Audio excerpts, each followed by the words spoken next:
What up? This is your girl Sierra. Bienvenue sur ma chaîne YouTube ou dans mon podcast si vous écoutez cette vidéo en format podcast. Bonne année 2025 à tous. J'espère que vous avez passé un super réveillon du Nouvel An et un bon début de Nouvel An du mois de janvier. Au niveau international, l'actualité était plutôt tragique. En tout cas en Amérique du Nord et même à l'international aussi. Donc, c'est pas un super bon début de l'année. J'espère juste qu'à l'échelle individuelle, ça s'est passé de façon un peu plus paisible et calme pour vous. Moi, c'était tranquille. Comme je l'ai dit, je fais pas grand-chose pour le Nouvel An, donc j'ai commencé ça vraiment tranquillement et tout. Aujourd'hui, dans cette nouvel épisode, dans notre chit-chat, weekly chit-chat together, je voulais vous parler de quelque chose que j'ai vécu à la même période, il y a 2 ans exactement, et vous exposez mon plan que j'ai mis en place pour complètement changer de vie à presque 30 ans. Donc, juste pour vous donner un background sur ma situation et tout, à l'époque, il y a 2 ans, donc je me rappelle très bien, je me rappelle tellement en détail que je sais exactement ce que je portais le jour où cette histoire s'est passée. Donc, c'était le 2 janvier 2023, donc freshly into the year. Je me rappelle, on était dans un café avec 3 de mes amis à l'époque à Yellowknife. Yellowknife, juste pour vous situer, c'est une ville de 20 000 habitants tout au nord du Canada. Donc, il faut savoir que le Canada, c'est hyper grand. C'est genre un continent en vrai. Et moi, j'habitais au nord où il fait froid, pendant l'hiver, il fait très noir. Et il n'y a pas beaucoup de gens qui vont là-bas parce que c'est loin de tout, c'est loin de tout le monde. La vie est chère, il fait froid, il fait noir, donc c'est pas des conditions idéales. Mais il y a certaines personnes qui décident d'aller là-bas parce que les salaires sont très élevés. Parce que justement, on t'attire comme ça, avec l'argent. Genre, en étant là-bas, t'as moins de taxes, beaucoup moins de taxes. Donc, quand tu fais tes impôts à la fin de l'année, t'as beaucoup de retours d'impôts. Moi, j'ai décidé d'aller là-bas parce que, j'en avais marre. Après mes études, je voulais découvrir autre chose. Je voulais découvrir autre chose que le Québec, en fait. Donc, je suis allée là-bas. J'ai décidé de tenter l'aventure là-bas. Et au bout de 4 ans, justement, en 2023, ça allait faire presque 4 ans que j'étais là-bas. Au bout de 4 ans, je me suis retrouvée dans une situation où je ne supportais pas ma vie. Donc, ça, c'est le background. Let's go back to le 2 janvier 2023. J'étais dans un café avec 3 de mes amis à Yellowknife. Donc, on était dans le café et tout, on parlait et tout. Kind of like the weekly chit-chat that we've been doing, tu vois. Donc, on était là, on parlait et tout, nanana, et on est arrivé sur le sujet des médecins et des gynécologues, tu vois. Et à ma grande stupéfaction, une de mes amies présente dans ce café a avoué à la table qu'elle faisait plus confiance aux médecins hommes qu'aux médecins femmes. Parce qu'elle se disait que les femmes étaient trop émotionnelles pour vraiment traiter la médecine de façon objective. Et quand elle a avoué ça, je vous jure, ce qui s'est passé, c'est que j'étais tellement bouche bée, abasourdie par les propos qui viennent d'être avoués. Elle n'a pas avoué ça en disant non, mais non. Non, elle a vraiment dit ça en mode genre, j'aurais même pas dû dire avouer. Elle l'a juste dit comme ça durant la conversation, tu vois. Et c'est comme si mon esprit avait quitté mon corps et qu'il observait la situation d'en haut. Et dans ma tête, je me disais, mais c'est pas possible. Comment est-ce que, en 2023, je me retrouve dans une ville au fin fond de l'univers en train de faire un travail que je déteste, il fait hyper froid, et en plus, j'ai des amis qui viennent de m'avouer qu'ils font plus confiance à des médecins hommes qu'à des médecins femmes. Et en fait, je me rappelle de rien du tout après ça. Je suis rentrée chez moi et j'ai pris une décision claire, nette, limpide. J'ai dit, je ne vais pas passer le nouvel an ici. Le nouvel an 2024 ne me trouvera pas à Yellowknife. Donc, c'est à partir de là que j'ai mis en place un plan. On va appeler ce plan déguerpissage de Yellowknife. Et aujourd'hui, je suis là pour vous parler de comment j'ai mis en place ce plan et comment j'ai réussi à recommencer ma vie ailleurs, dans une nouvelle ville, à presque 30 ans. J'avais 29 ans à l'époque. 28, non, 29 ans. Et je ne sais pas où est-ce que vous êtes dans votre vie. Je ne sais pas si vous êtes heureux. Si vous l'êtes, c'est super. Mais je sais qu'il y a toujours quelqu'un, on a toujours l'impression qu'on traverse les choses seul, mais il y a toujours quelqu'un qui peut relate to whatever you're going through. Donc, à l'époque, il y a 2 ans, je me sentais dans une situation où j'étais totalement unhappy, malheureuse dans ma vie et j'avais besoin de changement. Et le nouvel an, pour moi, ça a été une opportunité de changement. Donc, peut-être en partageant mon histoire, en partageant mon plan déguerpissage de Yellowknife, je peux aider certaines personnes à soit prendre la décision de partir, de changer d'air, peu importe, partir, changer d'air, faire un truc qu'ils ont envie de faire mais ils ont peur, ou alors inspirer quelqu'un à vraiment mettre en place son propre plan en s'inspirant de moi, mes points. Donc c'est ça mon objectif avec cette vidéo. J'espère que you guys will extract the value that you need for you to be able to do whatever you need to do. Il y a 5 choses que j'ai mis en place. 5 choses que j'ai mis en place pour me permettre de changer de vie complètement, de reprendre, pas changer de vie, tu vois. Reprendre ma vie, refaire ma vie ailleurs complètement. Et comme je vous l'ai dit, le Canada, c'est hyper grand. Donc, d'une ville à l'autre, si vous habitez en Europe, c'est comme si c'était d'un pays à l'autre. It's that different. La première chose et la chose la plus importante, c'est de prendre la décision. Aussi cliché que ça en a l'air, tout part vraiment d'une décision. Moi, j'en avais complètement marre. J'en pouvais plus de ma vie à Yellowknife. Et pour moi, à ce moment-là, la peur de l'inconnu était moins importante que la lassitude que j'avais par rapport à ma vie, tu vois. Donc, l'histoire du café, en fait, en vrai de vrai, c'était juste le seau d'eau qui a fait déborder la rivière, en vrai. Parce que j'avais envie de partir depuis des années, j'avais envie de partir, je me disais, c'est bon, j'ai fait le tour, j'en ai marre. Et surtout, c'est les gens que, quand j'ai vécu là-bas, qui ne m'apportaient rien. J'avais l'impression de stagner, en fait, dans ma vie. Et c'est ça que je ressentais vraiment. Mais j'étais hyper confortable, j'avais un salaire super élevé, j'arrivais à économiser, je vivais dans un appart que j'aimais bien, j'étais hyper confortable. C'est à partir du moment où en fait je me suis, le désarroi dans ma vie était tellement important que en fait l'inconnu, on s'en fout. Whatever it is on the other side, it's better than whatever I'm experiencing right now. C'est ce que je me disais. Donc la première chose et la chose la plus importante, c'est de prendre la décision de partir. Partir. Pour de vrai. Tu ne te dis pas « Oh, mais j'aimerais bien ». Non, tu veux partir et tu as pris la décision. C'est pas obligé d'être dramatique, tu vois. Quand j'ai décidé de partir, j'ai pas pris la table dans le café. J'ai flippé la table comme ça, genre « I flipped the table ». J'ai dit « Non, je pars, c'est fini ». Non, c'est pas obligé d'être dramatique. Ça peut être une décision. En plus, en général, les décisions claires et les vraies décisions qui sont prises sans aucun doute, ça se fait calmement. Moi, dans ma tête, j'ai juste dit, c'est sûr, le prochain nouvel an, je ne me retrouve pas ici. La deuxième chose que moi j'ai fait, c'est de trouver un travail.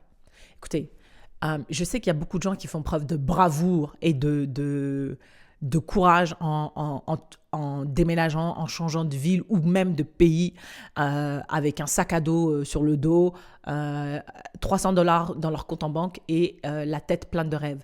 Moi, personnellement, that's not my testimony. Kudos to you, mais that's not my ministry. Vous parlez à quelqu'un, vous regardez quelqu'un qui souffre énormément d'anxiété, donc recommencer sa vie comme ça, là, sur un coup de tête, that's not me.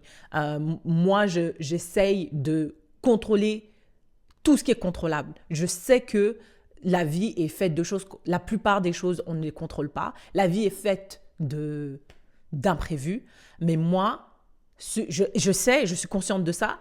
Mais ce que je peux contrôler, I got that shit tight in my hands. Donc, la recherche d'emploi, la stabilité, le logement, c'est quelque chose qui sont très importantes dans ma vie. Donc, je lui ai dit, c'est des facteurs que je peux contrôler, donc je vais les contrôler. Je suis partie à la recherche d'un travail. Après, ça dépend encore une fois de chacun. Est-ce que toi, tu veux changer d'air pour aller en vacances quelque part? Est-ce que tu veux Juste aller visiter. Il y a des gens qui ont fait un burn-out, qui disent travailler. Je ne veux même pas entendre le mot travailler. Je veux juste aller me poser quelque part, me reposer pendant 6 mois.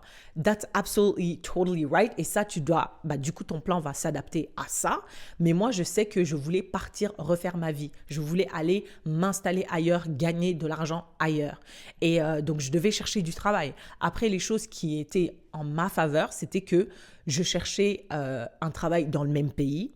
Je parlais les 2 langues officielles du pays et en plus, je changeais pas totalement d'industrie. Je voulais garder la même position. J'étais même prête à prendre quelque chose en dessous. La seule chose que je voulais, c'était de déguerpir de là où j'étais et aller quelque part dans un endroit relativement stable où je peux me réinstaller et reprendre de nouvelles habitudes. Donc, ça, c'est comme ça. Et même avec tout ça qui était on my side, tous ces facteurs qui étaient on my side, ça m'a quand même pris 6 mois pour trouver du travail. 6 mois pour trouver un travail sérieux avec, qui répondait à mes critères que j'avais mis en place et qui me permettait d'avoir une certaine stabilité que je recherchais. Donc, ça va dépendre de vous, qu'est-ce que vous voulez faire. Mais moi, je voulais absolument trouver un travail et immédiatement après avoir trouvé un travail, j'ai trouvé la deuxième chose la plus importante qui permet à quelqu'un de s'ancrer quelque part, c'est un logement. J'ai commencé à chercher un logement. Et j'ai pas commencé à chercher le logement before parce que la plupart des gens, si tu veux signer un bail d'1 an ou plus, il faut que tu prouves que tu as un travail, etc. Donc, j'ai commencé par le travail et ensuite, j'ai cherché le logement. La troisième chose que j'ai faite, après avoir trouvé un travail, j'ai fait mes recherches sur la ville. Et ça se fait en tandem, en fait, avec la recherche d'emploi. Donc, à chaque fois que je voyais une position, un poste qui m'intéressait, je voyais c'était dans quelle ville, je postulais et immédiatement après, je faisais mes recherches sur cette ville-là, tu vois, pour voir si ça répondait à mes besoins.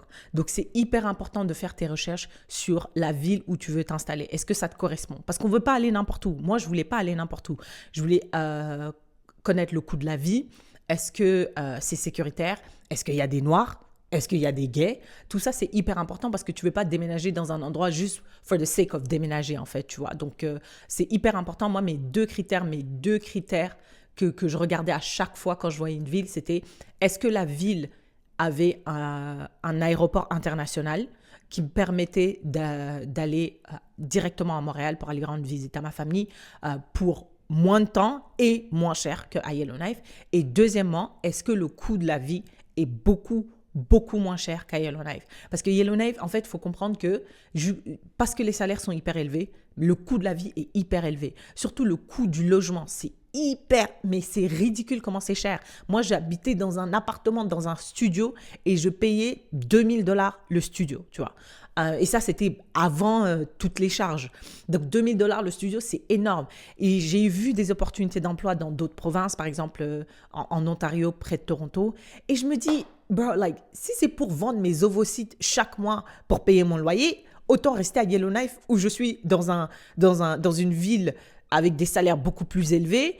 Et en plus, j'ai une position bien plus élevée dans ma carrière que aller à Toronto, tu prends un salaire beaucoup moins élevé et en plus, tu payes les mêmes prix. Donc, ça ne m'intéressait absolument pas. Selon vos critères, il faut que vous fassiez des recherches. Allez sur Reddit, allez sur YouTube, allez sur les réseaux sociaux, faites vos recherches pour être sûr que vous sachiez exactement dans quoi vous vous embarquez. Même si, encore une fois, il y a plein de choses et vous allez voir avec mon histoire plus tard que les choses ne se sont pas passées du tout comme moi je les avais prévues. L'information, c'est quelque chose que tu peux contrôler. Donc, tu contrôles en essayant d'amasser le plus d'informations possible. Donc, faites vos recherches et ça, je l'ai fait de façon genre... Je te dis, là, au travail, je travaille même plus. Je travaille même plus à Yellowknife. Mon seul focus, c'était de trouver un emploi ailleurs, m'informer sur le ailleurs où je veux être et prendre la meilleure décision pour moi. Donc, faites vos recherches. Tout ça, en fait, ce plan-là, c'est pas un point après l'autre, c'est quelque chose que vous pouvez tout faire en même temps. Hein. Genre, c'est pas, ça se fait en même temps. Voilà, c'est pas obligé que ce soit 1, 2, 3, 4, 5. Ça peut être 1, 2, 4, 3, 5. Bref, la quatrième chose que j'ai faite, moi, c'est économiser. Listen to me. Déménager is no joke. Je sais pas d'où vous regardez cette vidéo, mais au Canada, c'est astronomique. le montant que tu dois débourser pour déménager d'une ville à l'autre si tu as des affaires. Et quand j'ai appelé au début, quand j'ai trouvé mon travail, j'ai signé mon bail. J'ai dit, OK les gars, maintenant on est prêts là, let's go, let's get this ball rolling, tu vois. J'avais mon appartement, mon studio rempli d'affaires. Donc je me suis dit, peut-être que ça serait mieux que je déménage toutes mes affaires de Yellowknife à Edmonton. J'ai décidé de m'installer à Edmonton. J'ai appelé les compagnies de déménagement. Tell me why. Ils m'ont dit ça va être entre 7 000 et 10 000 dollars. Le moins cher que j'avais trouvé après avoir négocié, après avoir retiré des affaires et tout, c'était 5 000 dollars. Et le plus cher, c'était 10 000. J'ai dit, hell no. Non. 10 000 dollars pour déménager un canapé et un matelas? Never mind. The same day, je suis allée sur Facebook Market. J'ai tout listé, toutes mes affaires, j'ai tout listé sur Facebook Market et je les ai vendus un à un. Et le problème, c'est que tu vends à perte parce que plus je me rapprochais de la date de déménagement, plus j'avais besoin en fait de me débarrasser de mes affaires, tu vois. Donc je vendais des trucs genre... Je vendais mon fer à repasser à genre 35 centimes et je me suis retrouvée à Edmonton à racheter le même fer à repasser pour 25 dollars. J'ai dit, mais wesh, c'est quoi cette arnaque de la vie? Mais t'as pas le choix en fait. C'est soit tu payes des milliers et des milliers de dollars pour garder tes affaires ou bien alors tu les vends et puis après tu reviens, tu rachètes tout mais tu prends ton temps du coup. Et c'est ce que j'ai décidé de faire. Au final, je pense que j'ai même perdu de l'argent en vrai. Bien sûr, j'ai perdu de l'argent. Mais déménager, c'est hyper, hyper cher. Combien il te faut pour déménager? Moi, j'ai envie juste de dire le maximum. Le maximum d'argent que tu as. Il n'y a personne dans l'histoire de l'humanité qui s'est dit, après un déménagement, « Oh non, mais du coup, j'ai trop économisé, j'ai trop d'argent. I have too much left over. » What? Nobody said that ever in the history of ever. Donc, économisez le maximum d'argent. Comme ça, genre, vous pouvez prévoir l'imprévu. Prévoir l'imprévu avec de l'argent. La 5e et dernière chose que j'ai faite, c'est demander de l'aide. Écoutez, je m'appelle Syrah, a.k.a. Sirgomé. La vie seule, je connais. Le podcast, si vous écoutez cette vidéo ou cet épisode, s'appelle littéralement l'art d'être seul. Donc, être seul, ça n'a aucun secret pour moi. Like, I've been doing this. I have a PhD, I have a master's degree. I learn it, I teach it. Être seul, c'est pas un problème. Mais la vie est beaucoup plus simple quand vous avez de l'aide. Et je vais vous donner un exemple parfait. Tu vois, quand je déménageais, et que je savais que j'allais partir, j'avais mon travail, tout ça. J'étais à la salle de sport parce que je passais beaucoup de temps à la salle de sport. Je connaissais presque tout le monde, dont les propriétaires. Donc, je parlais du fait que, ouais, je déménage et tout. Man, c'est vraiment cher, genre, les déménagements. J'ai appelé une compagnie, on m'a dit 10 000 dollars. What the hell? Du coup, maintenant, je dois tout vendre et tout. Enfin, je parlais, I was venting. Et un des propriétaires que je connaissais, qui était là-bas, qui a dit, tu déménages où? J'ai dit, ouais, je vais à Edmonton. Il me dit, bah, Edmonton, mes parents, ils habitent là-bas. Tu vas où exactement? Je lui dis le quartier et tout. Et il me dit, eh ben, dis donc, bah, mes parents habitent genre à 10 minutes de là. Si tu veux, Syrah, tu peux acheter des gros bacs à Canadian Tire. Tu mets ce que tu peux dedans. 4 gros bacs, je peux les prendre dans ma voiture. Et puis, de toute façon, je conduis là-bas avec ma famille pour aller rendre visite à mes parents. Donc, ouais, tu peux me laisser tes bacs et tu mets tes affaires. Toi, tu pars en avion et puis voilà quoi, je dépose ça chez mes parents. Toi, tu vas les récupérer.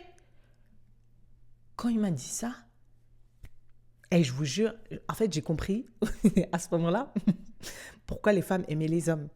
Parce que the way it felt, j'avais l'impression d'être une princesse qui était tourmentée dans un château par un dragon maléfique et que lui, c'était un chevalier avec son épée d'argent et son cheval blanc qui était venu me sauver. Et j'en étais tellement reconnaissant. Je pouvais pas, je savais même pas comment dire merci tellement il m'a fait économiser des milliers et des milliers de dollars. Parce que du coup, j'ai dû bien sûr me débarrasser de mon canapé, matelas, lit, tout ça là. Mais les autres trucs, genre mes ustensiles, mes casseroles, mes chaussures, mes tapis, tu vois. Genre tout ça là, j'ai pas dû les vendre en fait. J'ai juste mis tout ça dans un énorme bac, 4 gros bacs. Donc j'ai essayé j'ai rempli ces bacs. Ces énormes, je sais pas, bac, bin, je les ai remplis au max. Je lui ai donné. Et puis moi, j'ai pris l'avion, tu vois. Je suis allée avec mes 2 valises. Et je me dis, mais imagine si tu as des amis, des cousins, des frères, des tantes qui habitent là où tu veux aller ou qui connaissent le lieu où tu veux déménager.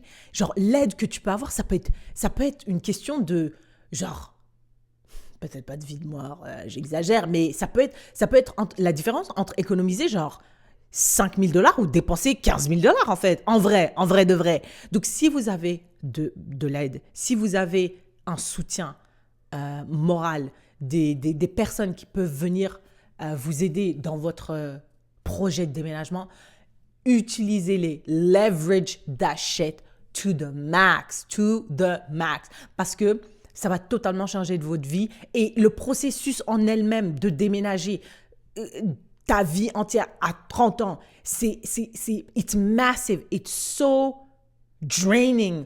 Donc, si tu peux avoir de l'aide là où tu peux, prends-le. Take it. Like, don't even hesitate. Take it and go for it.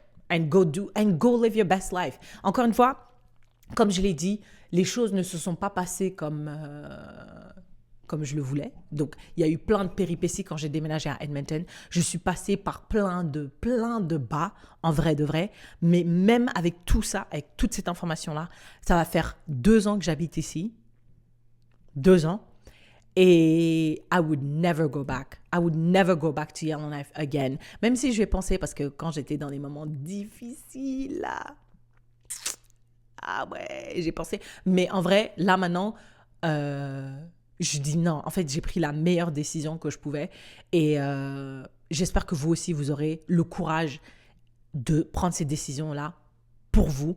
Parce que en vrai de vrai,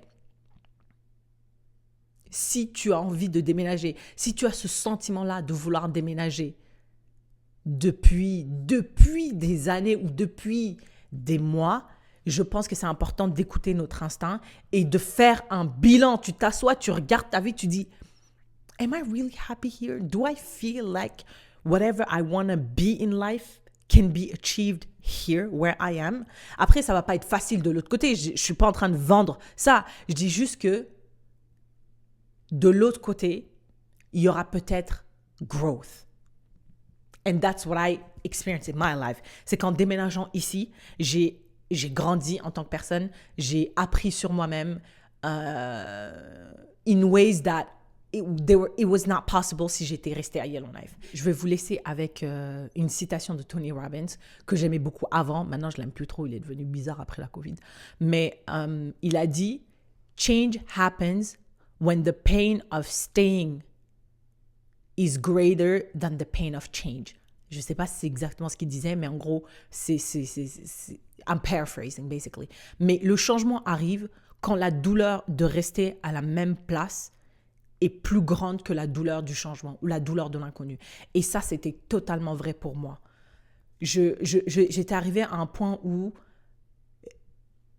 je devais partir ou alors j'allais mourir. C'était essentially, I mean, maybe I'm exaggerating, mais kind of like, ou mourir émotionnellement, intellectuellement, genre, c'était soit je pars, soit je reste là et je choisis le émotionnel. Je sais même pas si on peut dire ça sur YouTube maintenant. Je vais biper ce truc. Si vous êtes heureux dans votre vie, I'm really happy, I'm so happy for you.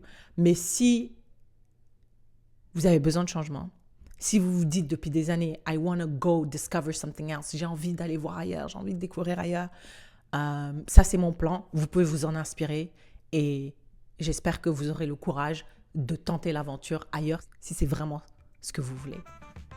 Well, thank you for coming to my TED Talk. Merci pour votre attention, merci pour votre écoute. On se voit in the next one.